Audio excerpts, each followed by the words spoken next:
রতনপুর নামক এক গ্রামে রেশমি এবং সীমা দুই বোন তাদের বিধবা মায়ের সঙ্গে বাস করে। রেশমি ছোটবেলা থেকেই মা এবং বোনের দায়িত্ব নিজের কাঁধে তুলে নেয়।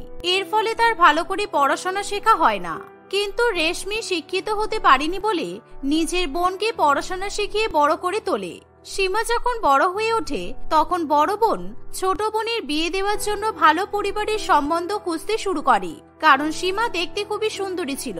তাই রেশমি তাদের গ্রামের খারাপ পরিবেশে তার অবিবাহিত বোনকে বেশি দিন রাখতে চায় না। কিছুদিনের মধ্যে সীমার সঙ্গে পলাশের বিয়ে ঠিক হয়।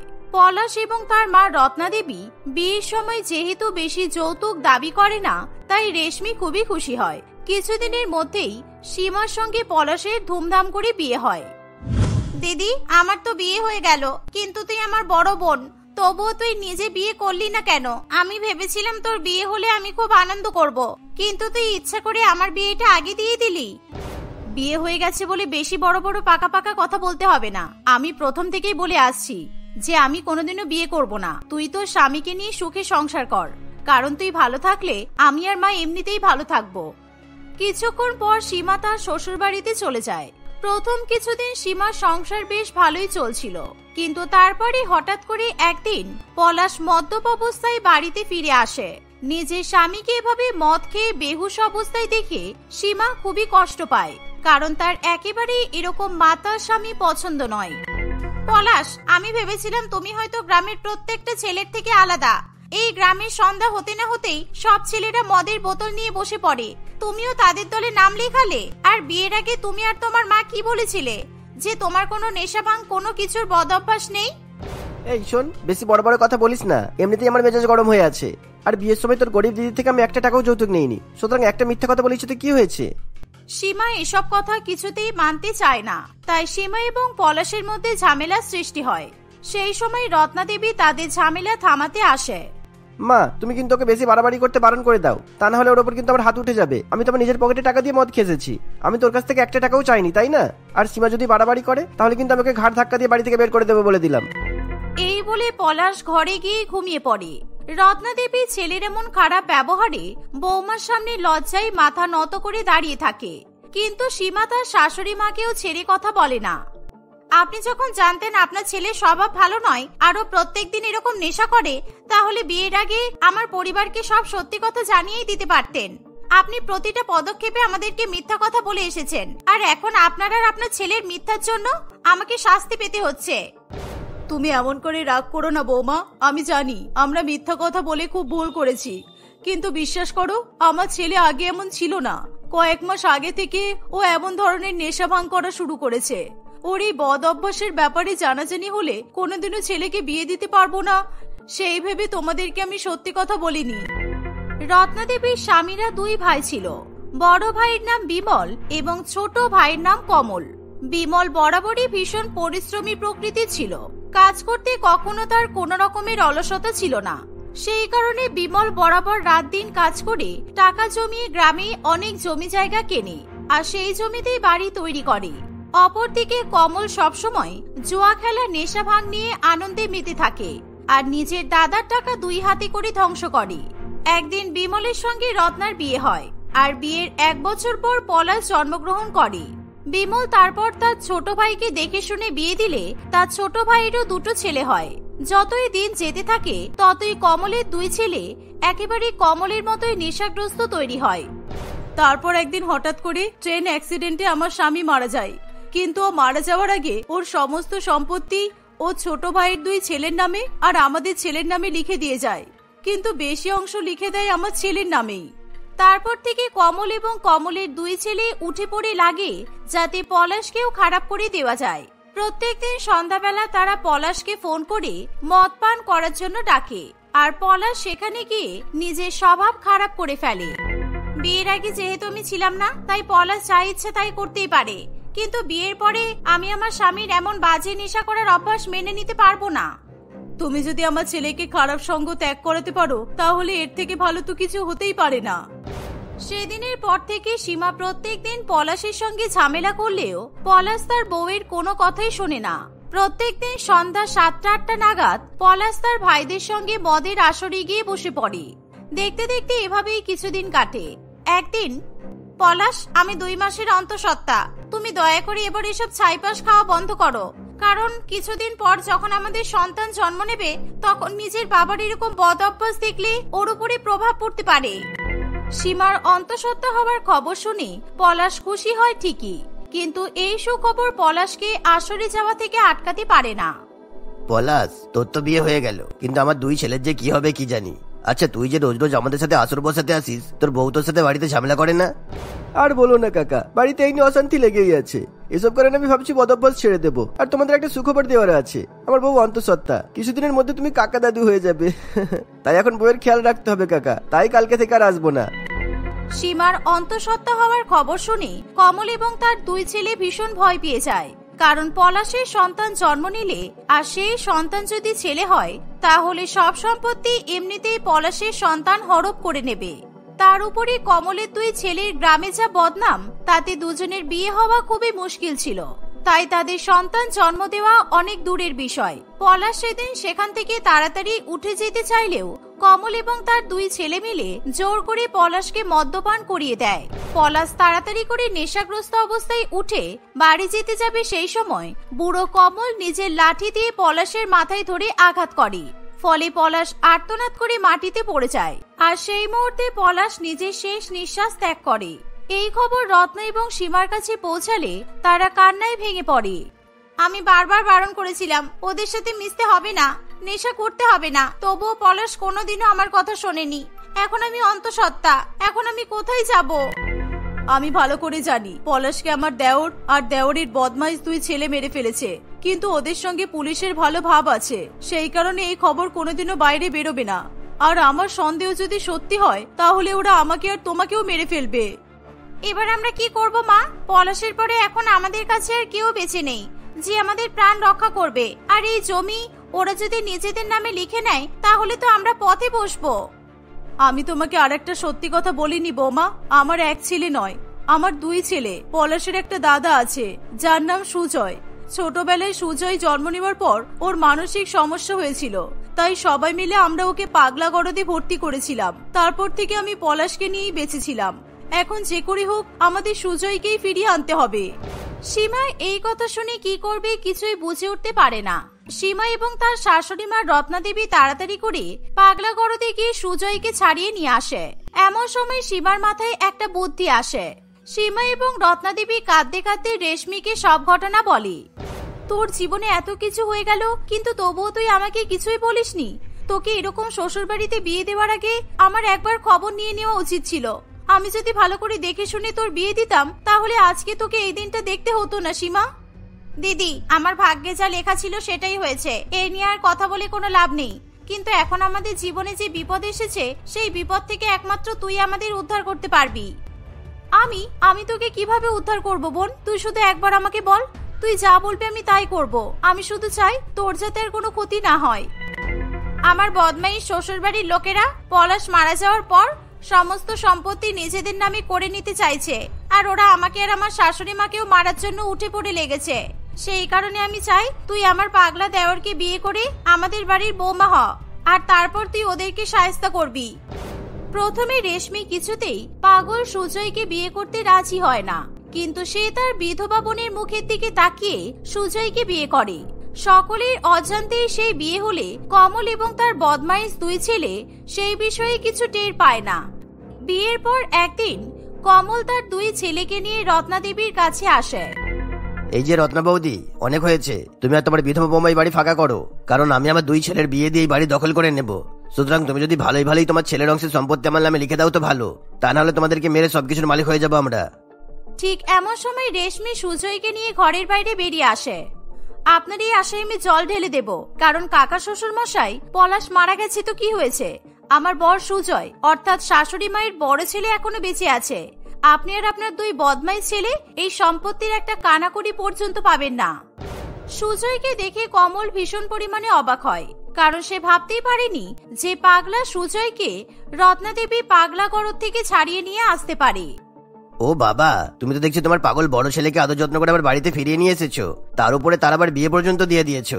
আমি যদি গ্রামের সবাইকে খবর দিই যে তোমার বাড়িতে একটা পাগল থাকে, তাহলে গ্রামের সবাই ভয়ে এমনিতেই তোমাদেরকে তাড়িয়ে দেবে। আপনার যা করার আছে আপনি করে নিন, কিন্তু আমার শ্বশুরবাড়ির লোকজন এখান থেকে বাড়ির বাইরে একটা পাও রাখবে না। কমল রেশমির কথা শুনে ভীষণ পরিমাণে রেগে যায়। সেই জন্য কমল এবং তার দুই ছেলে মিলে সকলকে লাঠির বাড়ি মারতে শুরু করে। তারা সকলের উপর ভীষণ পরিমাণে অত্যাচার করছে। এমন সময় একটা লাঠির বাড়ি গিয়ে লাগে সুজয়ের মাথায়। ফলে সুজয় সেই মুহূর্তে নিজের স্মৃতিশক্তি ফিরে পায় আর সে সুস্থ স্বাভাবিক হয়ে ওঠে। সুজয় কিছুতেই তার পরিবারের উপর এরকম অত্যাচার সহ্য করতে পারে না। তোমাদের এত বড় সাহস যে সম্পত্তির জন্য আমার পরিবারের উপর অত্যাচার করছো? আর আমি সবার কথা বুঝতে পেরেছি যে তোমরাই আমার ভাইকে মেরে ফেলেছো। আমি তোমাদের কাউকে ছেড়ে কথা বলবো না। এই বলে সুজয় তাদেরকে ভীষণ পরিমাণে মারতে শুরু করে। আর সুজয় অনেক বলিষ্ঠ হওয়ায় তার শক্তির কাছে কেউ পেরে ওঠে না। সুজয়ের সঙ্গে সঙ্গে রেশমি আর সীমাও যোগদান করে। এরকম ভীষণ পরিমাণে মার খেয়ে কমল এবং তার দুই ছেলে সব সত্যি ঘটনা স্বীকার করতে বাধ্য হয়।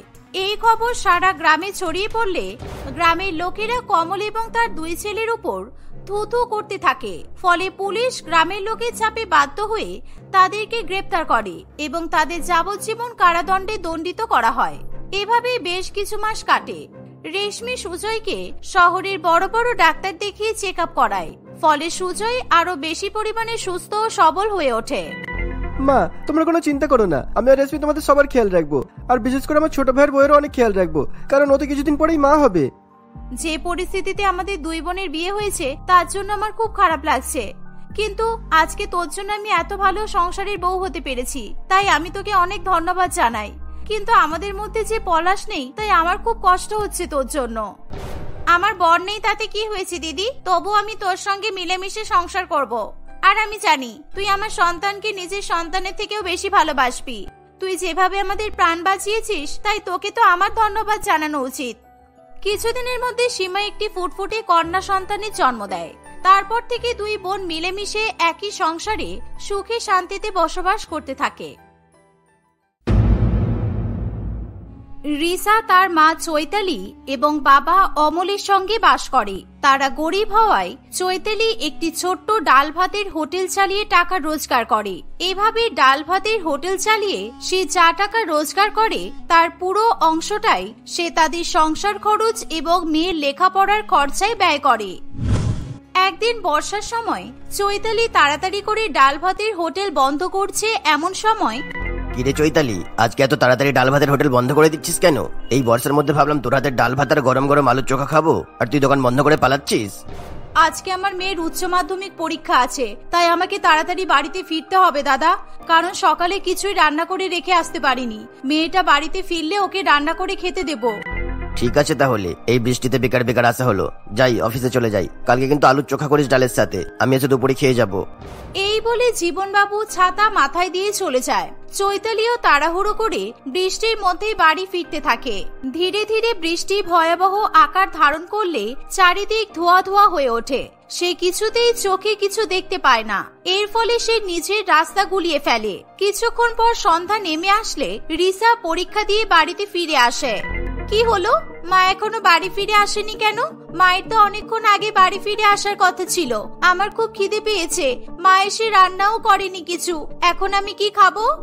রিসা দেখে যে রান্নাঘরে গতকালের হোটেলে রান্না করা ভাজা মুগ ডাল এবং ভাত রাখা আছে।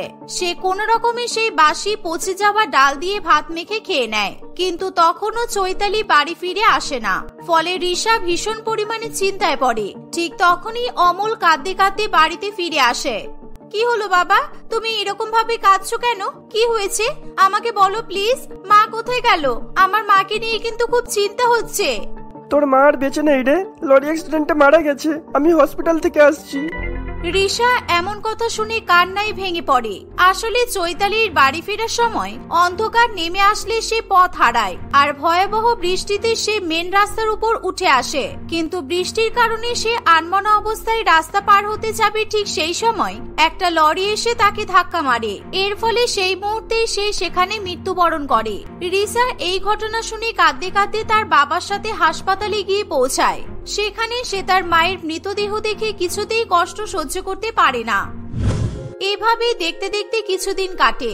একদিন, রিসা, তোর মা চলে যাওয়ার পর থেকে ডাল ভাতের হোটেল পুরো বন্ধ হয়ে পড়ে আছে। তারপরে এই বর্ষার মধ্যে আমাদের মালিক কারখানার কাজও বন্ধ রেখেছে। একটা টাকাও আমাদের ঘরে নেই। কিভাবে আমাদের সংসার চলবে ভেবেছিস?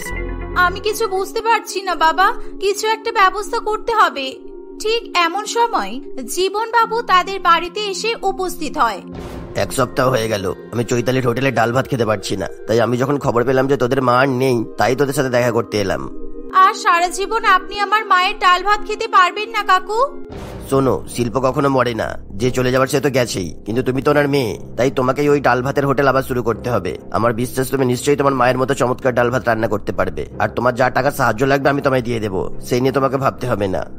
রিশা এবং তার বাবা কিছুতেই এমন কথাতে রাজি হতে চায় না, কিন্তু তারা চৈতালির কথা মনে করে পুনরায় সেই ডাল ভাতের হোটেল খোলার জন্য রাজি হয়। জীবনবাবু তাদের সিদ্ধান্তে ভীষণ পরিমাণে খুশি হয়। বর্ষার মধ্যে রিসা আবার তার মায়ের ডাল ভাতের হোটেল খুলে দেয় এবং নিজেই সেই হোটেলে বিভিন্ন রকমের ডাল এবং সরু চালের ভাত রান্না করে। তারা তাদের দোকানের নাম দেয় চৈতালি ভোজনালয়। কি রে রিসা, আজকে তো চৈতালি ভোজনালয়ের খাবারের মেনু কি হবে? তাড়াতাড়ি বল, আমি তো বাজার করতে যেতে হবে। আজকে ভাবছি আমি হিং দিয়ে বিউলির ডাল আর বাসমতি চালের ভাত রান্না করব, আর তার সাথে কচু পাতার বড়া। আর তুমি যাওয়ার সময় হোটেলের বাইরে একটা বোর্ডে মেনুটা লিখে দাও তো, যাতে পথ চলতে সকলে এই মেনুগুলো দেখতে পায়। অমল তার মেয়ের কথা মতো হোটেলের বাইরে চক দিয়ে বোর্ডের উপর চৈতালি ভোজনালয়ের মেনু লিখে দেয়। কিছুক্ষণ পর সে বাজারে চলে যায়। দুপুরবেলা আকাশ কালো করে বৃষ্টি নেমে আসে। সেই সময় রিশা গরম গরম বিউলির ডাল এবং ভাত রান্না করে নেয়। রান্নার গন্ধ চারিদিকে ছড়িয়ে পড়ে। পথ চলতি সকলে হোটেলের বাইরে এমন মেনু দেখে এবং খাবারের গন্ধ পেয়ে ভাত চালের হোটেলে চলে আসে। সেই দিনকে রিশার ভাত চালের ভালোই বিক্রি হয়। রিসা মা, আমি বাড়ির দিকে এগোচ্ছি, তুই হোটেল বন্ধ করে চলে আসিস কেমন? আকাশ দেখে মনে হচ্ছে একটু পরেই ভালোই বৃষ্টি নামবে, তাই তুই সাবধানে দোকান বন্ধ করে বাড়ি ফিরে আসিস। এই বলে সে সেখান থেকে চলে যায়। আজকে আমার মন খুব খুশি। এখন এই ডাল ভাতের হোটেলে ভিড় দেখে আমার মনে হচ্ছে যে আমি আমার মায়ের মতো ভালোই ডাল ভাত রান্না করতে শিখেছি। যাই, এবার বাড়ি যাই, কালকে কলেজের এন্ট্রান্স পরীক্ষা আছে। ঠিক সেই সময় রনি মদ্যপ অবস্থায় তাদের হোটেলে ডাল ভাত খেতে আসে। এই আপনি দোকান বন্ধ করে কোথায় যাচ্ছেন? আমার খুব জোরে খিদে পেয়েছে, বাইরে দেখলাম ভালোই মেনু লিখেছেন, দিন দিন আমি খেতে দিন, ভীষণ জোরে খিদে পেয়ে গেছে, আমি কিছুতেই খিদে চেপে রাখতে পারছি না। এখন আমার হোটেলে সব ডাল ভাত শেষ হয়ে গেছে, কালকে স্বাভাবিক অবস্থায় আসলে নিশ্চয়ই ডাল ভাত পাবেন। যান, এখন বেরোন এখান থেকে, আমাকে বৃষ্টিতে বাড়ি ফিরতে হবে। যত সব মদ মাতালির কারবার হয়েছে, এত রাত্রিবেলা ওনাকে নাকি খেতে দিতে হবে। আমি কোনো কথাই শুনতে চাই না। ডাল ভাত যখন নেই তখন আমি রান্না করে ডাল ভাত খাওয়াতে হবে আপনাকে। আপনি জানেন না কাস্টমারদের কখনো ফাঁকা পেটে বাড়ি ফেরাতে নেই, আর আপনার একটু ডাল ভাত রান্না করতে এত সমস্যা হচ্ছে কেন? হ্যাঁ, আপনার মামার বাড়ির আবদার নাকি? মদো মাতার লোক একটা, অসভ্য। যান, এক্ষুনি বেরিয়ে যান, না হলে আমি কিন্তু পুলিশ ডাকবো। ডাল ভাত রান্না করা কি ছেলেদের হাতের মোয়া নাকি? বললাম আর রান্না করা হয়ে গেল। যান, বাড়ি গিয়ে ডাল ভাত রান্না করে খান। রিশা রনিকে ডাল ভাত রান্না করে খাওয়াতে চায় না। এর ফলে রনি তার উপর ভীষণ পরিমাণে রেগে যায় এবং সে রিশার সঙ্গে অসভ্যতামি করা শুরু করে। রিশা তাকে একটা থাপ্পড় মেরে হোটেল থেকে বৃষ্টির মধ্যেই বের করে দেয়। রনি রাগে গজগজ করতে করতে সেখান থেকে চলে যায়। রিশা কোনো রকমে হোটেল বন্ধ করে বাড়িতে ফিরে আসে। এইভাবে আরো কিছুদিন কাটে। একদিন শহরে ভয়াবহ বৃষ্টি শুরু হয়। সেই সময় জীবনবাবু ভাত চালের হোটেলে আসে। রিসা, কালকে দুপুরে আমাদের অফিসে 200 জনের ডাল ভাতের রান্নার অর্ডার এসেছে। সরু চালের ভাত, মাছের মাথা দিয়ে মুগ ডাল, আর সঙ্গে পেঁয়াজ দিয়ে মুসুর ডালও রান্না করবি। কালকে দুপুরে এসে নিয়ে যাব, আর যা টাকা লাগবে আমি দিয়ে দেবো, কেমন? না কাকা, তুমি এমনিতেই আমাকে টাকা দিয়ে অনেক উপকার করেছো, সুতরাং এই অর্ডারটা আমি তোমার কাছ থেকে নিতে পারবো না। বেশি পাকা, যা ভালো মনে হয় তাই করিস, কিন্তু কালকে দুপুরের আগে আমার অফিসে যেন রান্না করা খাবার তুই আর তোর বাবা যেন পৌঁছে দিস। আমি কাজে ব্যস্ত থাকবো, আসতে পারবো না, এই বলে দিলাম। এই বলে জীবনবাবু সেখান থেকে চলে যায়। পরের দিন সকালবেলা থেকেই ভীষণ পরিমাণে বৃষ্টি শুরু হয়। রিশা তাড়াতাড়ি করে হোটেলে এসে ডাল এবং ভাত রান্না করে। দুপুরের আগে তার রান্না প্রায় শেষ হয়ে আসে, কিন্তু বেলা বাড়তে না বাড়তেই বৃষ্টির পরিমাণ যেন আরো বেড়ে যায়। এই বৃষ্টির মধ্যে আমি এত খাবার নিয়ে যাব কি করে? বাবাও তো এখনো হোটেলে আসেনি, এবার কি হবে? একবার কি বাবাকে ফোন করে দেখবো? এই বলে রিশা তার বাবাকে ফোন করে। মা, এখানে খুব জোরে বৃষ্টি পড়ছে রে, আমি কিভাবে বেরোবো বুঝতে পারছি না, তুই একটু অপেক্ষা কর, আমি বৃষ্টি থামলেই বেরিয়ে যাচ্ছি। ছাতা নিয়েও তো যেতে পারবো না বৃষ্টির মধ্যে। তুমি প্লিজ তাড়াতাড়ি এসো বাবা, একটু পরেই না হলে জীবন কাকু তাড়া দিতে শুরু করবে। ওদিকে জীবনবাবু বারবার রিশাকে ফোন করতে শুরু করে। রিশা দেরি করায় জীবনবাবু খুব চিন্তায় পড়ে। অন্যদিকে অমলবাবু তখনও দোকানে এসে পৌঁছায় না। কিরে 1:30 বেজে গেল, এখনো তুই ডাল ভাত নিয়ে এলি না কেন রে? দয়া করে তোর আজকে আমার নামটা ডোবাস না প্লিজ। বিশ্বাস করো কাকু, বাইরে খুব বৃষ্টি হচ্ছে, আমি কিছুতেই এত ডাল ভাতের ক্যান নিয়ে বাইরে বেরোতে পারছি না। একদম বাজে হুজুর দিবি না, বৃষ্টি হচ্ছে তাতে কি হয়েছে? যে করেই হোক তুই আর তোর বাপ খাবার নিয়ে চলে আয়, আমি কিন্তু বেশি দেরি একেবারে সহ্য করব না। এই বলে জীবনবাবু ফোন কেটে দেয়। বাইরে বৃষ্টির গতিবেগ আরো বেশি পরিমাণে বেড়ে যাওয়ায় রিশা ভীষণ পরিমাণে চিন্তায় পড়ে। সে এত বৃষ্টিতে ডাল ভাত নিয়ে পৌঁছানোর কোনো উপায় পায় না। তাদের হোটেল জমি থেকে কিছুটা নিচেতে অবস্থিত হওয়ায় হোটেলের মধ্যে জল ঢুকতে শুরু করে। এর ফলে রিশা আরো বেশি পরিমাণে বিপদে পড়ে। এবার আমি কি করব? হে ঈশ্বর, তুমি আমাকে কোনো রাস্তা দেখাও। আমাকে যে করেই হোক এই বড় বড় ক্যানে করে ডাল ভাত নিয়ে পৌঁছতেই হবে। এই বলে রিশা বৃষ্টির মধ্যে জমা জলে ডাল ভাত নিয়ে বেরিয়ে পড়ে। সে কোনো মতে সেই জমা জল দিয়ে হাঁটতে শুরু করে। কিছুক্ষণ পর সে বেশি ভার সামলাতে না পেরে জলের মধ্যেই পড়ে যায়। ডাল এবং ভাতের পাত্রগুলো জলে ভাসতে শুরু করে। ঠিক সেই সময় রনি সেখান থেকে ছাতা মাথায় করে বাড়ি ফিরছিল। প্লিজ আমাকে কেউ বাঁচান, আমার ডাল ভাতের ক্যানগুলো ভেসে যাচ্ছে, প্লিজ আমাকে হেল্প করুন, না হলে আমি খুব বিপদে পড়বো। আরে এই বর্ষার মধ্যে ডাল ভাতওয়ালি কি করছে? আরে ও ম্যাডাম, কি হলো? আগের দিন তো আমি খুব অপমান করছিলেন, আর আজকে আমার কাছে হেল্প চাইছেন? প্লিজ আমাকে হেল্প করুন। আমাকে যে করে হোক 5 কিলোমিটার দূরে একটা অফিসে ডাল ভাত নিয়ে পৌঁছাতেই হবে, না হলে খুব বিপদ হয়ে যাবে। আমার ফোনও বৃষ্টিতে ভিজে বন্ধ হয়ে গেছে। আপনাকে আমার হেল্প করতে বইয়ে গেছে, আমি বাড়ি চললাম। যত সব, লোককে অপমান করার সময় মনে থাকে না, তাই আমি আজকে আপনার সেই অপমান ফিরিয়ে দেবো। এই বলে রনি বাড়ির দিকে যাবে, সেই সময় রিশা আরো বেশি কান্নাকাটি করে এবং চিৎকার করে সাহায্য চাইতে থাকে। রনি আর কিছুতেই রিশাকে উপেক্ষা করতে পারে না। রনি দৌড়ে গিয়ে কোনো মতে বৃষ্টির মধ্যে ডাল ভাতের ক্যানগুলো উদ্ধার করে। সে রিশাকে হাত ধরে বৃষ্টির জল থেকে তোলে। এই যে দেমেকি ডাল ভাতওয়ালি, চলুন আমার সাথে, কারণ আপনি যে অফিসটার কথা বলছেন না, সেই অফিসটা আমি চিনি। আমার বাবা ওখানেই কাজ করে। চলুন, বৃষ্টির মধ্যে আচ্ছাই ঝামেলায় পড়েছি দেখছি, অন্য রাস্তা দিয়ে বাড়ি ফিরলেই ভালো হতো। এই বলে রনি কোনো রকমে বৃষ্টির মধ্যে রিশার সাথে ডাল ভাত নিয়ে জীবনবাবুর অফিসে পৌঁছায়। জীবনবাবু সেখানে রনিকে দেখে অবাক হয়। রনি, তুই বৃষ্টির মধ্যে আমার অফিসে কি করছিস? আর রিসার সাথে এসেছিস কেন? কি হয়েছে? এই রিসা, বল, কিরে তোরা চুপ করে আছিস কেন? ও আচ্ছা, তুমি এই মেয়েটাকে ডাল ভাতের অর্ডার দিয়েছিলে তাই তো? আর এই বেচারি মেয়েটা বৃষ্টির মধ্যে এত খাবার নিয়ে কিভাবে একা আসলো সেটা বুঝতে পারলে না? কিরকম অমানসিক ব্যবহার। আপনি প্লিজ আপনার বাবাকে এমন ভাবে কথা শোনাবেন না। উনি অসময়ে আমার ডাল ভাতের হোটেলকে চালাতে আমাদের অনেক উপকার করেছেন।